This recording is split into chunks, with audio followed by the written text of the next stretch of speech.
But then the campaign took a darker turn, because Donald Trump demonstrated that when he's scared, when he's losing, his first and natural resort is to go to sleaze and to go to slime. And one question Americans are wondering all over this country is, how low will Donald go? Is there any level to which he is unwilling to stoop? And to date, we have not seen it. 3 days ago, Donald Trump sent out a tweet threatening my wife, Heidi.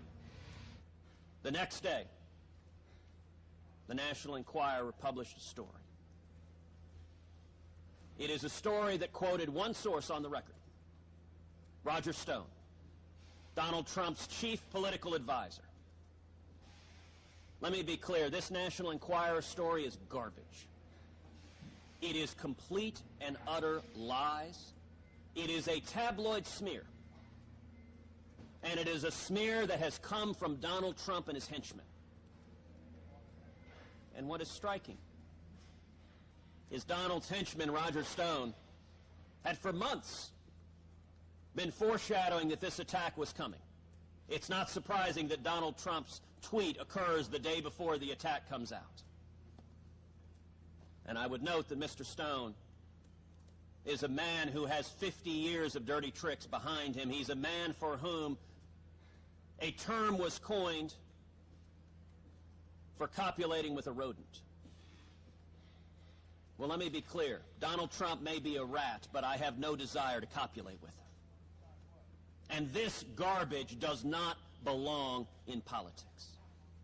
And so Donald, when he's losing, when he's scared, when Republicans are uniting against him, decides to peddle sleaze and slime. You know, Donald is fond of giving people nicknames. With this pattern, he should not be surprised to see people calling him Sleazy Donald, because that is his first and last resort, is to go to sleaze and ignore the truth. This has no business in politics. This doesn't belong. Years from now, when my daughters Google this, they will read these lies, these attacks that Donald and his henchmen and his buddies at the National Enquirer spread about. And by the way, here's how a rumor gets spread. They get their henchmen to put it out on the internet, and then they get the National Enquirer to report, not based on evidence, not based on facts, not based on witnesses, but based on their reporting that it's on the internet after they put it on the internet.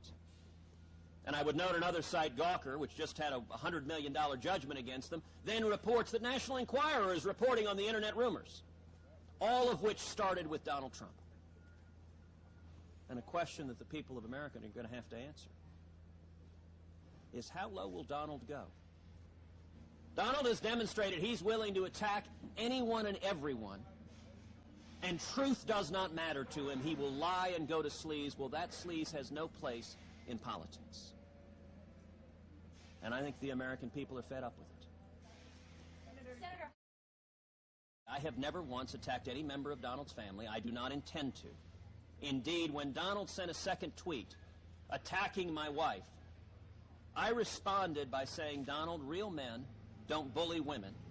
Your wife is lovely. So not only did I not attack his wife, I praised his wife, and I simply said, Heidi is the love of my life. Now, I'm sorry, sir, if you believe that defending your wife and defending your family is childish, but it is not. And the media is being dishonest when it claims everyone is equally responsible. When he attacks my wife, and I turn around and praise his family and defend my wife, they are categorically different, and any media reporters who say otherwise are not being truthful.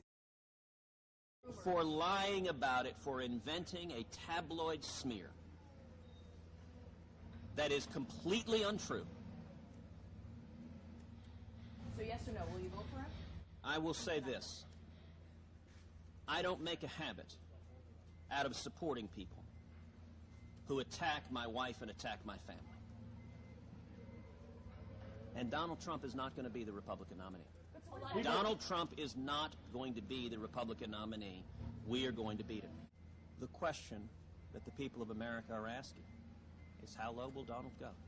Is there any limit that he will not go? I believe his conduct in this campaign is convincing millions of Americans that this man would be an embarrassment as president. America is in crisis right now, and we need a leader who brings us together, who defends who we are as Americans, who defends our values, and who stands and fights for jobs. I would know, Donald Trump is not talking about jobs. He's not talking about bringing manufacturing jobs back to Wisconsin. He's not talking about raising wages. Instead, he's just tweeting attacks at women and family members when he feels threatened. We need a president who is fighting for the people of America and not battling his personal demons on Twitter. Senator, have you been faithful to your wife?